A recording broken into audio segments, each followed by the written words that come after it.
جی السلام علیکم، امید ہے کہ آپ سب لوگ خیریت سے ہوں گے۔ دو خبریں، ایک خبر ہے سندھ سے، ایک خبر ہے پنجاب سے۔ ان خبروں کو جب آپ سمجھیں گے یا سنیں گے تو آپ کو ملکی حالات سمجھنے میں آسانی ہوگی۔ پاکستان تحریک انصاف کے اندر اس وقت کیا ہو رہا ہے، پرویز خٹک صاحب کدھر جا رہے ہیں، بڑی امپورٹنٹ ڈیٹیلز ہیں، وہ بھی آپ کے ساتھ شیئر کروں گا۔ اس کے علاوہ عدالتوں سے کچھ خبریں،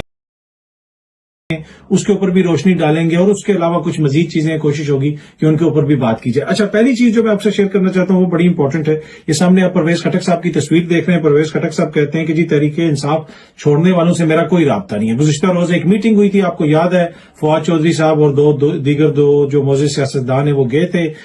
شاہ محمود قریشی صاحب سے ملنے، اور وہاں پہ انہوں نے کہا کہ ہمارے مختلف لوگوں سے رابطے ہیں۔ باہر نکل کے جو انہوں نے پریس کانفرنس کی، پرویز خٹک صاحب نے کہا کہ میرا کسی سے کوئی رابطہ نہیں ہے، چیئرمین تحریک انصاف کے بغیر سیاست نہیں۔ یہ انہوں نے بالکل واضح الفاظ میں کہہ دیا پرویز خٹک صاحب نے۔ اس سے پہلے دیگر لوگ بھی کہہ چکے ہیں۔ تو جو رابطے کرنے کی کوشش کی جا رہی ہے، بندوں کو ایک ادھر سے ادھر کرنے کی کوشش کی جا رہی ہے، اس میں کہیں نہ کہیں رکاوٹ نظر آتی ہے۔ دوسرا اس میں یہ ہے کہ وہ لوگ جو کل گئے تھے شاہ محمود قریشی صاحب سے ملنے، ان میں ایک یہ سوچ پائی جاتی ہے، جو میں آپ کو اندر کی خبر دے رہا ہوں، کہ اس وقت حالات بڑے مشکل ہیں، بندے ہمارے بند ہیں، زمین ہمارے لیے تنگ ہو چکی ہے، تو کوئی بیچ کا راستہ نکالیں، کوئی مذاکرات شروع کریں، رابطے اپنے بڑھائیں، اپنے کارکنوں کے لیے آسانیاں پیدا کریں۔ یہ دیگر اس قسم کی آوازیں آ رہی ہیں، لیکن پارٹی کے اندر اس کے اوپر بڑا شدید رد عمل آ رہا ہے۔ جن لوگوں نے جب چھوڑا تھا اور کہا تھا کہ ہم سیاست سے علیحدہ ہو گئے ہیں، اس کے اوپر اس طرح رد عمل نہیں آیا، ان کے ووٹر سپورٹر کا بھی۔ لیکن اب جب سے یہ چیز سامنے آئی ہے، جو لوگوں سے رابطے کیے گئے ہیں، اس سے یہ تاثر ملا کہ جیسے مائنس عمران کے اوپر کام ہو رہا ہے، جس کی وجہ سے اب آپ کو رد عمل نظر آ رہا ہے۔ اچھا، دوسری چیز جو ہے، پنجاب کی جو لاہور ہائی کورٹ ہے، اس میں 11 اضلاع میں پی ٹی آئی کے جو کارکن ہیں جن کو نظر بند کیا گیا ہے، ان کی نظر بندی کو غیر قانونی قرار دے دیا ہے لاہور ہائی کورٹ نے، اور جسٹس صفدر سلیم شاہد نے عمران عباس بھٹی سمیت دیگر کی درخواستوں پر 9 صفحات پر مشتمل تحریری فیصلہ جاری کیا، جس میں ڈاکٹر یاسمین راشد سمیت دیگر افراد کی نظر بندی کے احکامات کو خلاف قانون قرار دیا۔ اچھا، عدالت نے اس میں ایک اور بات بھی کی ہے کہ 9 مئی کو جو سیاسی لیڈر کی گرفتاری ہوئی، اس کے بعد ملک بھر میں افسوسناک رد عمل آیا، جس طرح پہلے بھی ہم کہہ چکے ہیں، قابل مذمت آیا۔ جو لوگ اس میں ملوث ہیں ان کے ساتھ قانون کے مطابق کارروائی ہونی چاہیے۔ حکومت نے 9 مئی کے واقعے پر، یہ عدالت کہہ رہی ہے لاہور ہائی کورٹ، حکومت نے 9 مئی کے واقعے پر بغیر سوچے سمجھے لاتعداد نظر بندی کے احکامات جاری کیے۔ حکومت کے پاس اگر کوئی شواہد موجود تھے تو فوجداری مقدمات میں گرفتاری کے لیے بہت وقت تھا۔ گرفتار افراد کو الزامات کا پتہ ہو تو وہ اپنا دفاع بھی کر سکیں گے۔ بغیر مقدمات کے شہریوں کو اٹھا کر جیلوں میں ڈالنا افسوسناک ہے۔ اچھا، یہ بڑا واضح طور پہ عدالت نے کہا۔ اچھا، آج لاہور ہائی کورٹ کے اندر ہی ایک اور جناب وہاں پہ بھی مقدمہ چلا اور اس کی سماعت بھی ہوئی۔ وہ جو سوشل میڈیا یا ڈیجیٹل میڈیا کے ہیں، آپ جسے کہہ سکتے ہیں بلاگرز ہیں، یا ڈیجیٹل میڈیا کے جو اپنے ڈیجیٹل میڈیا کے اوپر رپورٹ کرتے ہیں جرنلسٹ، ان کے حوالے سے وہاں پہ ایک درخواست تھی، اور وہاں پہ بھی لاہور ہائی کورٹ نے یہ کامنٹس دیے۔ جی ہاں جی، لاہور ہائی کورٹ نے یہ کامنٹس دیے کہ ہمارے احکامات کو مانا نہیں جا رہا، یہ کیا ہو رہا ہے، یہ اب دنیا میں کیا پیغام اس کا جا رہا ہے، یہ کہا گیا وہاں پہ عدالت کے اندر۔ اور اب یہ پاکستان کی مطلب کون سی عدالت کوئی ایسی رہ گئی ہے جس کے اندر سے اس قسم کی آوازیں نہ آ رہی ہوں۔ آپ کو پتا ہے کہ پہلے اسلام آباد ہائی کورٹ نے بھی یہ کہا کہ ضمانتیں کروا لیں یا پھر آپ پریس کانفرنس کر لیں۔ اب یہ ایک عدالت لاہور ہائی کورٹ بھی کہہ رہی ہے کہ جناب ہمارے احکامات کے اوپر کیوں ان کو نظر انداز کیا جا رہا ہے، کیا اس سے کوئی بہتر پیغام جا رہا ہے۔ یہ باقاعدہ انہوں نے وہاں پہ کامنٹس دیے اس مقدمے کے اندر، تو یہ سوچنے کی ضرورت ہے سب کو۔ اچھا، باقی عدالتوں سے ایک اور جو ہے، حکومت نے آپ کو یاد ہوگا کہ کہا تھا کہ ہم وہ جو قانون سازی کا ریکارڈ ہے وہ سپریم کورٹ کو نہیں دیں گے۔ وہ جو عدالتی اصلاحات کا بل تھا، اس میں جو قانون سازی ہوئی، جو اسمبلی کا ریکارڈ تھا، وہ ہم نہیں دیں گے عدالت کو۔ تو آج جو ہے وہ خبر یہ سمجھ میں آپ کو دکھا رہا ہوں، یہ آپ دیکھ بھی لیں، حکومتی کوششیں ناکام، سپریم کورٹ نے عدالتی اصلاحات بل کا پارلیمانی ریکارڈ حاصل کر لیا۔ اب یہ جو پارلیمانی ریکارڈ ہوتا ہے نا، یہ ویب سائٹ پہ ڈالا جاتا ہے۔ انہوں نے کہا ہم نہیں دیں گے، اور آج معزز چیف جسٹس صاحب نے عدالت میں سماعت کے دوران کہا کہ ہم نے تو خبر پڑی تھی کہ حکومت نہیں دے گی، لیکن یہ ویب سائٹ کے اوپر ریکارڈ تھا اور ہم نے سارا حاصل کر لیا۔ انہوں نے یہ سارا ریکارڈ وہاں سے حاصل کر لیا۔ یہ مقدمہ ابھی آگے چل رہا ہے، اس کی جو بھی تفصیلات ہوں گی کوشش ہوگی کہ آپ کے ساتھ شیئر کی جائیں۔ لیکن جسٹس جو بابر ستار صاحب ہیں، انہوں نے ایک 7 صفحوں پہ مشتمل ایک فیصلہ جاری کیا ہے، جس میں یا حکم نامہ جاری کیا ہے، جس میں کہا گیا ہے کہ کون سی ایجنسی جو ہے وہ لوگوں کی فون ٹیپنگ کرتی ہے۔ یہ بڑا امپورٹنٹ کوسچن ہے جو بابر ستار صاحب نے اٹھایا، اور یہ آپ کو پتا ہے کہ ثاقب نثار صاحب کے بیٹے کا چل رہا ہے کیس، ثاقب نثار صاحب کے بیٹے کا وہاں انہوں نے پٹیشن کی تھی کہ مجھے اسمبلی کی اسپیشل کمیٹی نے بلایا ہے، تو اس کے اوپر بابر ستار صاحب نے وہاں پہ یہ جو فیصلہ دیا اس میں کہا کہ بتایا جائے کہ جناب یہ کون سی ایجنسی کرتی ہے. اور کل بھی میں نے ذکر کیا تھا کہ جناب یہ سوال جو ہے قاضی فائز عیسیٰ صاحب کے ذہن میں نہیں آیا، although کہ ان کے پاس تو اتنی زیادہ ریکارڈنگز تھیں. پر اینی وے پھر جسٹس بابر ستار صاحب نے یہ بھی کہا ہے کہ قومی اسمبلی کس حیثیت میں پرائیویٹ سٹیزن کو نوٹیفیکیشن جاری کر رہی ہے. انہوں نے عدالتی معاونین کو بھی کچھ مقرر کیا ہے اور اس حوالے سے کچھ جواب وغیرہ بھی طلب کیے ہیں. اب یہ شاید معاملہ آگے بھی چلے اور اس کو جو ان کو بلایا گیا تھا، جو سمن ان کو جاری کیے گئے تھے، اس کو معطل کر دیا. انہوں نے کہا کہ وہ جو کمیٹی بنائی ہے اس کو تو ہم ختم نہیں کر رہے، جو پارلیمان کا احترام اپنی جگہ پہ، لیکن یہ کیسے ہو سکتا ہے کہ آپ پرائیویٹ سٹیزن کو بلا لیں اور سمن کر لیں کہ جی پارلیمنٹ پرائیویٹ سٹیزن کو بلا رہی ہے. لیکن بڑا کوشچن تو یہ ہے کہ جو آئین کے اندر پرائیویٹ سٹیزن کے رائٹ ہیں اس کی کیوں جناب ایک طرح سے خلاف ورزی کی جا رہی ہے، کیوں ریکارڈنگ کی جا رہی ہے، کون ریکارڈنگ کرتا ہے، اگر ریکارڈنگ ہوتی ہے تو اس کا میکنزم کیا ہے، اس کو کس طریقے سے سنبھال کے رکھا جاتا ہے، اس کو سیف گارڈز اس کے کیا ہیں، یہ سارے کوسچنز انہوں نے وہاں پہ آج کیے. اچھا، جو دو خبریں میں نے آپ کو سنانی ہیں جن کو سن کے آپ کو ملکی حالات سمجھنے میں آسانی ہوگی، وہ بڑی امپورٹنٹ ہے. پہلی خبر ہے جناب سندھ سے، یہ سامنے آپ دیکھ سکتے ہیں.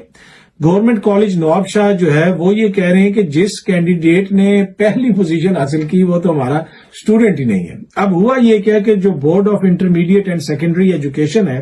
شہید بے نظیر آباد، انہوں نے پہلی پوزیشن ایک انٹرمیڈیٹ کے جو کینڈیڈیٹ تھا اس کو دی، اس کو وہ ملی اور کہیں پہ تقریب تھی، کالج کے پرنسپل بھی گئے ہوئے تھے اور وہاں پہ اناؤنس ہوا کہ یہ جو اسٹوڈنٹ ہے اس کالج کا، اس نے پورے بورڈ میں پہلی پوزیشن لی ہے. تو پرنسپل نے کہا یہ تو ہمارے کالج کا اسٹوڈنٹ ہی نہیں ہے، اس کو تو ہم جانتے ہی نہیں. وہ پتا چلا کہ وہ جو صاحب ہیں جن کو پہلی پوزیشن ملی ہے وہ بلاول ہاؤس کے جو سیکورٹی انچارج ہیں وہ ان کے صاحبزادے ہیں.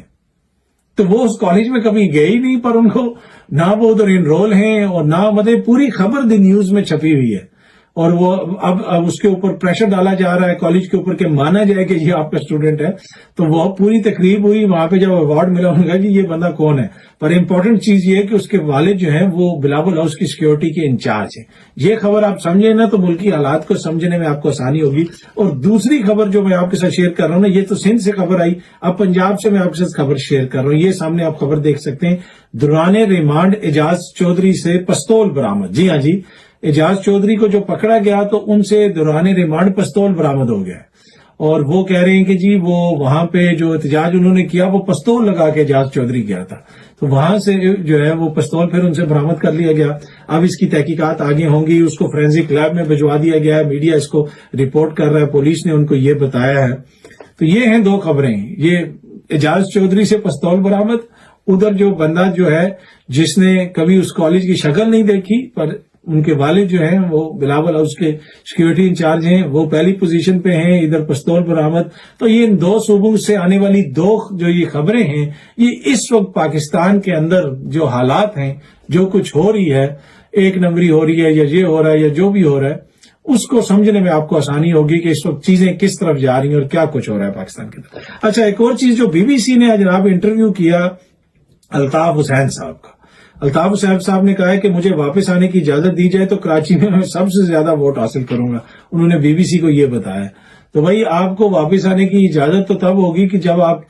کو مقدمات کا سامنا کرنا پڑے گا. آپ کے اوپر بہت سارے مقدمات ہیں اور اب وہ زمانہ نہیں رہا میرے خیال میں کہ ابھی بھی وہ آ کے کوئی سب سے زیادہ ووٹ لے لیں گے. لیکن انہوں نے بی بی سی کو انٹرویو دیتے ہوئے یہ کہا ہے کہ جناب مجھے واپس آنے دیا جائے اور کراچی کے اندر میں آ کے جو ہے وہ سب سے زیادہ ووٹ لوں گا. تو ویسے تو ان کو کسی نے نہیں روکا ہوا، حکومت پاکستان تو ان کی حوالگی کے حوالے سے بھی مطالبہ کرتی رہی ہے کہ جی ہمارے حوالے کیا جائے. تو ان کو تو کسی نے نہیں روکا ہوا. اگر وہ جانا چاہتے ہیں تو وہ ضرور جائیں اور جا کے وہاں پہ شامل ہو جائیں تفتیش کے اندر، جو ان کے مقدمات ہیں ان کا سامنا وغیرہ کریں. پر اینی وے یہ انہوں نے کہا ہے کہ جناب اگر آپ مجھے جانے کی اجازت دیں گے تو میں جا کے چیزوں کو سنبھال لوں گا. باقی وہ نیب کا مقدمہ چل رہا ہے سارا، وہ آپ کو پتہ ہے، القادر ٹرسٹ اور وہ NCA کی ڈیل، شہزاد اکبر صاحب کا معاملہ، وہ سب کچھ سارے معاملات چل رہے ہیں. اس میں بھی کچھ ڈیٹیلز ہیں. شہزاد اکبر صاحب نے نیب کو خط بھی لکھا ہے. وہ بار بار یہ بھی کہہ رہے ہیں کہ مجھے ویڈیو لنک کے ذریعے آپ تفتیش کے اندر شامل کریں. اور وہ جو سارا معاہدہ ہوا تھا NCA کے ساتھ جس میں ایک یہ کہا جا رہا ہے کہ جی عمران خان نے 190 ملین پاؤنڈ کی کرپشن، اس میں نہ حکومت کا تعلق ہے، نہ عمران خان کے اکاؤنٹ میں کوئی پیسہ آیا تھا. وہ معاہدہ ہوا تھا NCA کے ساتھ اور NCA نے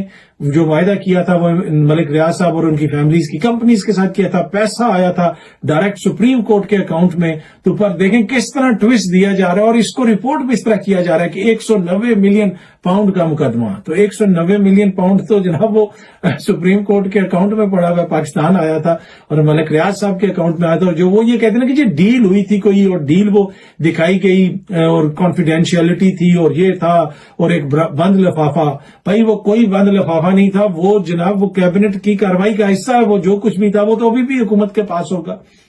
اس میں جو NCA کے ساتھ ملک صاحب کا معاہدہ ہوا تھا وہ چیز شامل نہیں تھی۔ اگر آپ ڈاکومنٹس پڑھیں، پورے اس کیس کی فائل پڑھیں، اس کے اندر وہ جو کانفیڈینشیلٹی تھی جو NCA نے کہا تھا حکومت پاکستان کو کہ اس کو کانفیڈینشیل رکھیں، اب اس میں کوئی اعتراض ہو سکتا ہے، کوئی چیزیں ہو سکتی ہیں، لیکن وہ معاہدہ اس میں شامل نہیں تھا، وہ کانفیڈینشیلٹی تھی کہ جناب اس کو ہم پبلک نہیں کریں گے، وہ یہ چیز تھی، نہ وہ کوئی بند لفافہ تھا، وہ ابھی بھی وہاں پہ پڑا ہوا ہے جو کیبنٹ کی کارروائی کا حصہ ہے، اس لیے کہ کیبنٹ میں جو بھی چیز پیش ہوتی ہے وہ کارروائی کا حصہ بن جاتی ہے، تو اس کے منٹس بھی موجود ہوں گے کہ کس کس نے اس پہ اعتراض کیا تھا، کس نے نہیں کیا تھا، وہ چیز بھی سامنے آ جانی چاہیے، اور حکومت کو کم از کم وہ جو کہتے ہیں جی بند لفافہ لہرایا، بند لفافہ لہرایا، ادھر کوئی بند لفافہ نہیں لہرا سکتا، وہاں پہ جو معاہدہ تھا NCA کا وہ تو پیش ہی نہیں کیا گیا تھا۔ اب وہ معاہدہ کیا ہے ملک ریاض صاحب کے بیچ میں اور ان کے بیچ میں، ان کی کمپنیز کے بیچ میں ہے، اس کے اوپر اعتراض ہو سکتا ہے، جو بھی ہے وہ ایک الگ بحث ہے، لیکن وہاں پہ جو بند لفافہ یہ حکومت کھولتی کیوں نہیں؟ وہ کھول کے عوام کو دکھا دیں بند لفافہ، تاکہ پتہ چلے کہ چیزیں کس طرف جا رہی ہیں، کیا تھا اس معاہدے کے اندر۔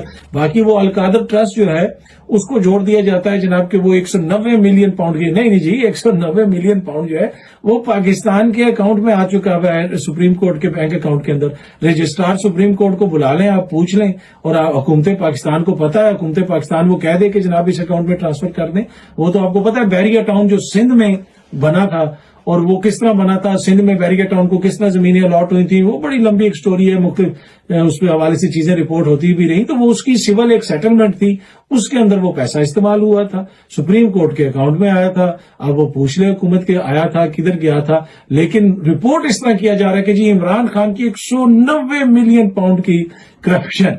جو ہے، جو بالکل وہ حقائق کے بالکل منافی ہے، وہ 190 ملین پاؤنڈ جدھر آیا تھا وہ سب کو پتا ہے۔ باقی ہم امید کرتے ہیں کہ وہ جو بند لفافہ کہا جاتا ہے وہ بند لفافہ دکھایا جائے اور بتایا جائے کہ جناب اس بند لفافے میں کیا ہے۔ ابھی تو نئی حکومت آ گئی ہے نا، کھولیں اس بند لفافے کو اور قوم کو دکھائیں کہ اس کے اندر کیا ہے۔ یہ ہیں جی اب تک کی تھوڑی سی تفصیلات اور اب تک کی صورتحال۔ اس کو جو دو خبریں میں نے آپ کو بتائی ہیں، ان کو سن کے آپ کو آسانی ہوگی سمجھنے میں کہ اس وقت ملک میں ہو رہا کیا، اور عالمی سطح پہ جو جس طرح پاکستان کو دیکھا جا رہا ہے، جو میں نے آپ کو ڈیجیٹل میڈیا سے منسلک افراد کی گرفتاریوں کی خبر سنائی ہے، اس کے اوپر سیکرٹری دفاع اور سیکرٹری داخلہ کو بھی طلب کیا گیا، اور میں تھوڑا سا آپ کو پڑھ کے بھی سناؤں گا، یہ بڑا امپورٹنٹ ہے۔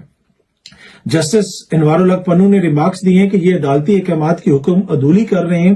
اور کوئی اچھا تاثر نہیں دے رہے۔ بین الاقوامی سطح پر کیا پیغام جا رہا ہے کہ پاکستان میں عدالتوں کا کوئی احترام نہیں، آپ یہ کوئی نیک نامی نہیں کما رہے، قانون سے کوئی بالاتر نہیں ہے، کیوں نہ سیکرٹری دفاع اور سیکرٹری داخلہ کو بلا لیں، ویسے وہ صدر کی بھی نہیں سنتے۔ درخواست گزار کے وکیل نے کہا کہ ڈیجیٹل میڈیا سے وابستہ افراد کو اٹھایا جا رہا ہے، اور اس طرح یہ اب یہ جب عدالتیں جو کامنٹ دیتی ہیں نا، یہ رپورٹ ہوگا پوری دنیا کے اندر، اور اسی وجہ سے پھر پاکستان کے حوالے سے کہا جا رہا ہے کہ آج کل وہاں پہ مبینہ انسانی حقوق کی خلاف ورزیاں ہو رہی ہیں، عدالتی احکامات پہ عمل درآمد نہیں کیا جا رہا، تو اسی وجہ سے یہ ساری چیزیں جو ہیں عالمی سطح کے اوپر ڈسکس ہو رہی ہیں۔ تو سب کو سوچنے کی ضرورت ہے کہ ہم چیزوں کو کس طرف لے کے جا رہے ہیں۔ اگین میں کہتا ہوتا ہوں کہ جو کچھ بھی کریں، حکومت کریں، اپوزیشن کریں، آئین اور قانون کے دائرے میں کریں، صحافت کریں، وکالت کریں، جو کچھ بھی کریں، لیکن ایک چیز کا خیال کریں کہ دیکھیں پاکستان کو ہم اس نیج پہ نہ لے جائیں کہ جہاں پہ خدا نہ خواستہ کوئی نقصان ہو۔ آپ کو قطعاً کسی کو اجازت نہیں ہے کہ وہ قانون ہاتھ میں لے کے احتجاج کرے، جلاؤ گھیراؤ کرے، اسی طرح کسی دوسرے کو بھی یہ اجازت نہیں ہے کہ جناب اس کو بہانہ بنا کے لوگوں کے آپ جمہوری حقوق کو سلب کر لیں اور جناب ایسے ہی لوگوں کو پکڑ لیا جائے۔ لاہور ہائی کورٹ نے جو ریمارکس دیے اس کے تناظر میں یہ میں بات کر رہا ہوں کہ انہوں نے کہا کہ یہ کیسے ہو سکتا ہے کہ آپ سب کوئی پکڑ کے جیلوں میں بھیج دیں، جن کے خلاف ثبوت ہیں ان کے خلاف قانون کے مطابق کارروائی کی جائے۔ امید ہے جی کہ یہ ویڈیو آپ کو پسند آئی ہوگی، بہت جلدی آپ سے پھر ملاقات ہوگی۔ Thank you so much.